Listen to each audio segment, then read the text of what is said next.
Og'riqlaringiz Belgilar Xudoga shukr, Allohga shukr ancha og'riqlar yo'qoldi. kamaydi. Davleniya tushdi. Xola, assalomu Assalomu alaykum. Yaxshimisiz? rahmat. Yaxshi dam olyapsizmi? Sog'lig'ingiz yaxshimi, Kayfiyatingiz bolam? yaxshimi? Rahmat.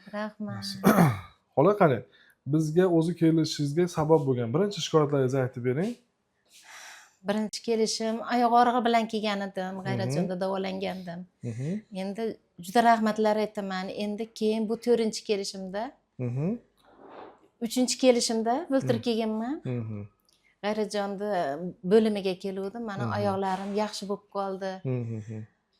Endi bu kelishimizga sabab endi davleniya bilan keldim. Yuragimda Og'riq bo'ldi-da.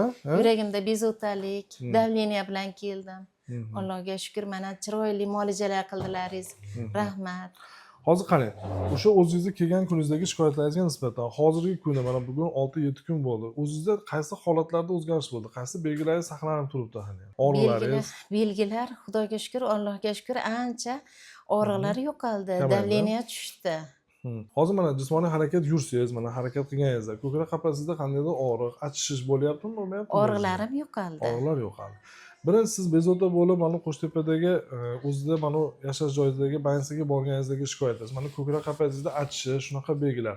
Bundan keyin boshqa bo'lmadi, o'zingizda sezmayapsiz. Yo'q, o'sha birinchi kuni haqiqatan bexosdan og'rig'i boshlandi, davleniyam ko'tardi. Aytdi, nimaga olib ketishdi. Shoshilinchga yordamda berishdi. Endi keyin kardiologga uchraysizlar dedi. Mana yaxshi ko'rib, shu больницаga keldim, shu shifoxonaga. Bemorda o'sha 29-kuni epigastral soha deydi, oshqozon va ko'krak qafasida qattiq achishuvchi og'riq bo'lgan. Yashash joyiga murojaat qilishgan. Bungacha bo'lgan holatda bemor jismoniy harakatda hansirash, yengil belgilar shikoyat qilib yurgan.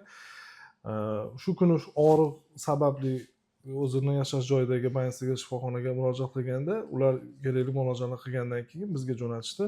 Biz qo'shimcha tekshiruvlar qilib, bemorda nostabil stenokardiya degan tashxis tasdiqlandi bemorda.